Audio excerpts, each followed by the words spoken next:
All right, all right. Hello, everybody. Welcome back to my channel, Mellow Mocha. My name is Adriana. I'm glad you could join me today for this video. All right, so today we're doing something a little different.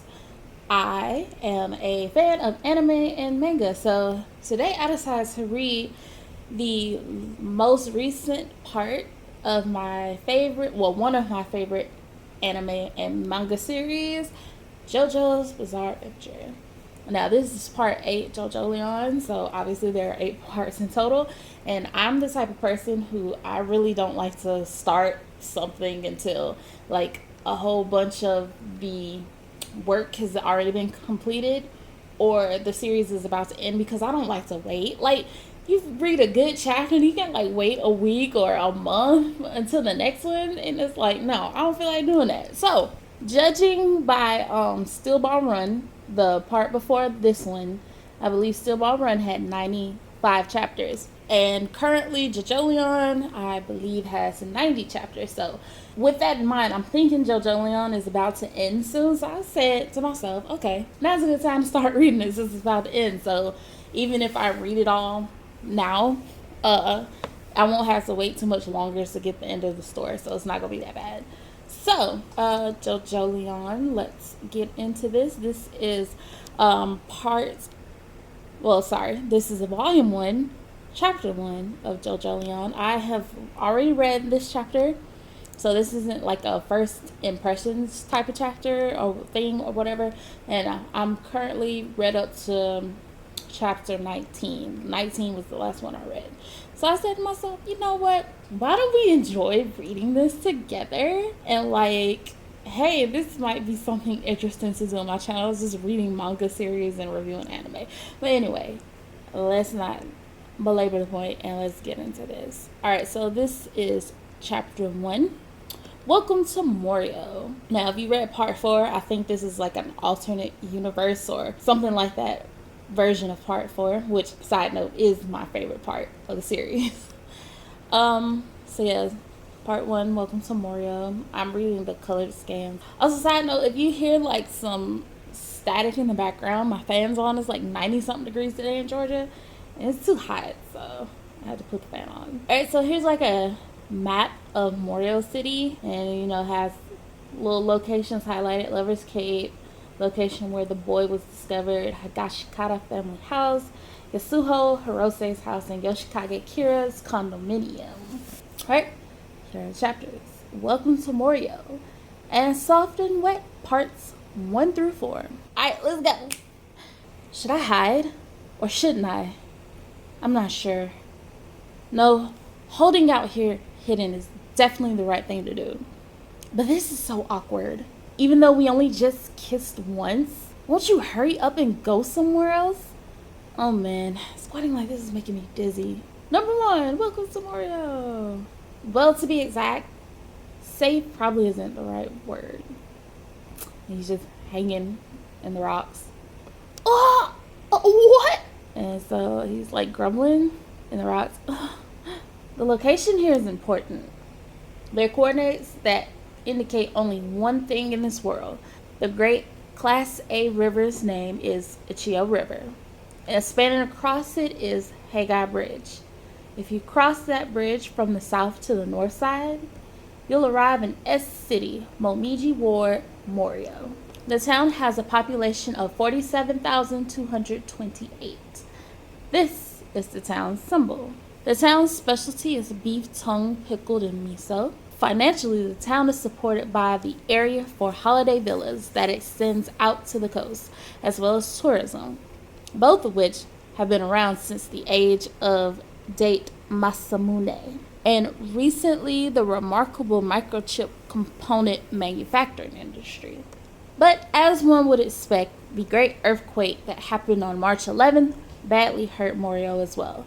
If you don't know, this earthquake is alluding to that real life earthquake that happened in Japan in 2011. I think it's called the Tohoku earthquake or something of that nature that happened on March 11th. So this was a real event. Central Morio, according to the map made by the Geospatial Information Authority of Japan, is 3 kilometers long and is located on a plateau 15 meters above sea level. So when the tsunami hit, there weren't as many victims nor as much damage as other coastal areas, but as you would expect, it was still quite a severe ordeal that forced some changes. We learned the number of deceased and missing people, the lost houses and industries, and the number of evacuees on the news. That was Morio's most serious problem. But now, a second problem has arisen. Late at night, on the day of the earthquake, protuberances suddenly rose from the ground. These became known as walleyes. A few hundred meters inland from the coast, these walls suddenly rose up out of the ground without warning. They're normally 1 to 2 meters tall and 5 to 8 meters wide, but the tallest walls go up to 15 meters. The fault line stretched 10 kilometers from north to south, as if protecting us from something that would be coming from the sea. But it actually brought roads, waterways, electricity, and fuel gas from getting through. So already you seeing that the walleyes are causing a problem, and I don't know completely what their purpose are, but I'm thinking they're going to play a major part in this story. Walleyes is a name given originally to them by the town's grade school kids. A researcher that appeared on TV explained about faults and other forms of tectonic uplift. Faults? Could that researcher see these as cliffs or something? He hadn't done any prior investigation or had any estimation to make of them. Despite being a researcher, the things he said were not reliable. But it wasn't just that researcher. There wasn't anyone who could explain these walleyes. Where things are coming out of the ground, and the place where I currently am is that location. Are you okay? What are you doing here? And he's just laying there in the rocks, looking all stupid. And then he's reaching out to her. Okay. No way. He's reaching his hand out to me. My mind is telling me not to touch him. He could be sick, maybe with something contagious. I won't touch him. I mean, there's water coming from a spring right nearby. And this could be something perverted. It's possible he might assault me if I get too close. And she's noticing these marks on his shoulder and the birthmark of a star. So we already know he's a Joestar. Sorry if you've not read up to part 8 so far, but he's a Joestar. All Joestars have stars on their shoulder, star birthmarks. And it looks like he has teeth marks teeth marks around the star. Well, let's see what that's about. Hey, you're wounded. Are you okay? Why are you on the ground? Do you want me to call somebody? Man, why isn't he here? Must have gone off somewhere, and just a little while ago he wouldn't stop following me around. Is her phone? Hello? This isn't the police. It's the fire department. I must have dialed the wrong number. Well, either way. Either one's fine. Anyway, I need someone to come down here. A person's collapsed and he's wounded. A man. Half buried in the ground. His name? I don't know it. My name? Yasuho Hirose. Yes, this is my cell phone. My location? I'm near the Walleyes in Lover's Cape. Thanks a lot. A star-shaped birthmark, and around it, teeth marks? Are they? That wound, did you get it from being bitten? Was it an animal? They look like teeth marks, but they sort of look human. Okay, so that's interesting. So they look human, but it could be from an animal. As of chapter 19, I still don't know what these teeth marks, where they came from. I have a feeling why they exist, but I don't know where they came from. So say it's a picture of the teeth marks. Instagram. Hey, say something. Are you all right? You are Yasuho Hirose? Is that what you said? Your name? Listen, okay, I'm not even going to attempt to do a man's voice. I'm just going to use my same voice. Okay. Yasuho Hirose? Is that what you said? Your name? He's looking around. I guess he finally realizing what's going on. Then, who am I? What am I doing here? Huh? And he's drowning. How do you okay, listen. How do you drown? Is he like by a river? I don't know. Hey, are you He's not alright. This guy. Say something back. This is bad. He's sinking underground. There's some kind of hole over there. And he's drowning.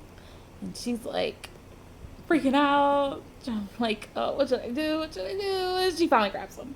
Come on, grab on. I'll get you out. I'll pull. Try to kick with your legs to bring yourself this way. I know I shouldn't touch him, but I touched him anyway. Oh, this is bad. What do I do? But that's fine.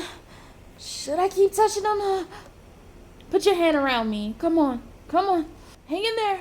And she's struggling to pull him out. Okay, I'm not going to make the onomatopoeia sounds because it might sound weird. So let me just keep going. Just what is this hole? Why were you in a place like that? What happened? I can't see it too well, but it looks deep. And so now she knows a little bubble about those teeth marks.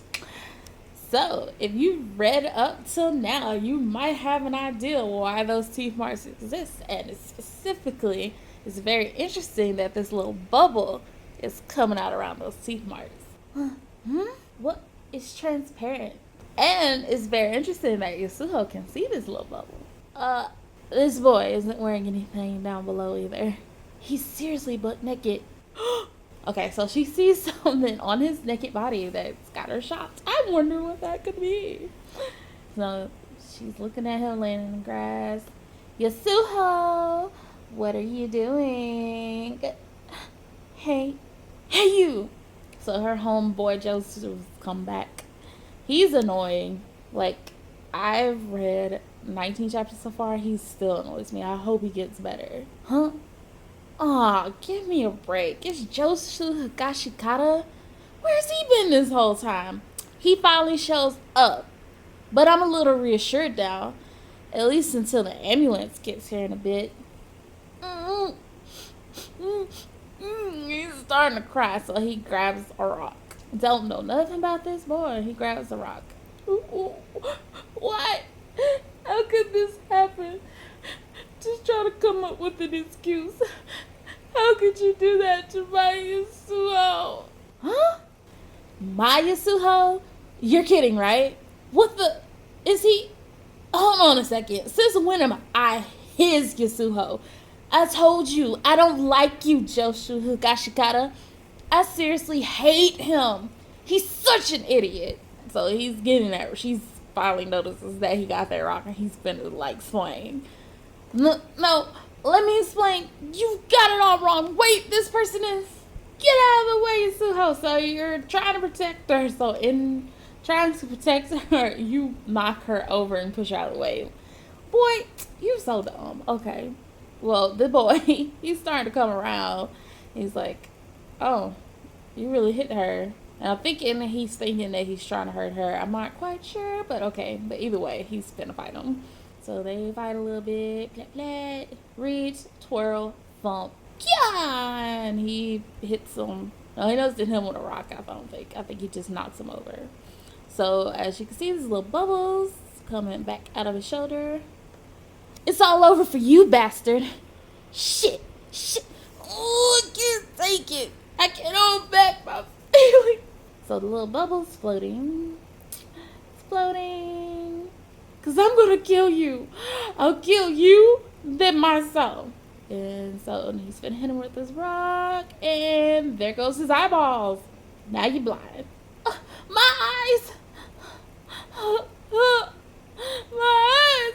It's pitch black. My eyes are. Something was taken from me. I can't see anything. So the little bubble went to his eyes. Took his eyesight. He ain't got no eyes. He ain't got no eyes. So now the boy punches him in the stomach and makes him puke. That's disgusting. Thank goodness. It's my vomit. Oh, that's so gross. So Yasuho's watching this looking like, what the hell is going on here? Girl, same. I feel the same way. What just happened? My childhood friend Jojo Higashikata. What did this boy do to him? Knocked him out. That's what he did. Quite quickly too. Hey, he can fight. He got hands. This story is about breaking a curse. The beginning of it, a curse, as explained by one person, is an impurity that has been handed down because of a sin committed by a distant ancestor you know nothing about. Some describe it using the example of hatred that continued to exist after Sakunoe no Tamuramuro, I read that right, subjugated the Amishi. Side note here says that the Amishi were a group of people who lived in northern Honshu, Japan, in that resisted rule of the Japanese emperor. They were conquered in the 8th century by the general Sakunoe no Tamuramuro. I hope I read that right. If I didn't, oh well. And yet, by another interpretation, when mankind first came into existence and things were firmly classified as black or white, the friction that grew between them is what a curse is. But whichever it may be, a curse is something that must be broken, or else you'll be defeated by it. The mysterious boy who was buried in the ground, who in the world is he? Where did he come from? It doesn't look like he's sick, and why does he have that wound that I can't see as anything but bite marks? And they might have just been a hallucination, or maybe a trick of my imagination. Maybe I wasn't seeing straight because I was feeling so self-conscious. Let me just confess, it's not something I know much about at all. I'm not quite sure how to say it, but I saw those. Maybe after the ambulance gets here, I should have the doctors check. Seriously, what do I do? What do I say? At his crotch, there were 4. I'm sure of it. His balls. He had 4. His genitals. He had only 1 penis, but he had 2 times 2 balls. That can be true, right? The image is burning into my eyes. Maybe I'm better off not saying anything. To be continued. Alright, so that's the end of chapter 1 of Jojolion. Here are my few thoughts on this chapter. So, after reading this chapter the first time, I was like, okay, this story gonna be mad weird, especially because honestly he has 4 balls. So why do you have 4 balls? Why do you have 4 testicles, I should say? So I knew after reading that this was gonna be a weird part, and it turns out that so far it really is weird. But aside from that, I'm liking how the Higashikata and Hirose are alluding back to characters in part 4. Alludes back to Josuke and Koichi. So that's that. Some questions that I already have are, what are the purposes of the wall eyes? What is their purpose? Why are they coming out of the ground? What's their significance? And what are the marks that are around his birthmark? Now, I'm gonna tell you my theory. It hasn't been confirmed yet as much as I've read.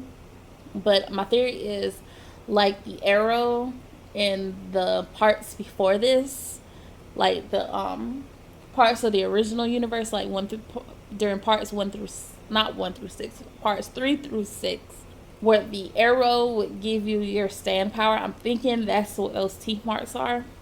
I don't know if they're like human or animal, like Yasuho said. I don't know if they're human or animal, but I have a feeling that you get those teeth marks when you get a stand. So that's that. But other than, and so plus the obvious question, why is he in the ground? You find out that answer actually pretty quickly. But yeah, so those are my questions, and those are my thoughts after reading Jojolion chapter 1. So we got 89 more of these videos at least left to do. So I guess I'll be reading part 1 of Soft and Wet, that's chapter 2, in my next video. So I hope you stay tuned. Thank you so much for watching. Bye.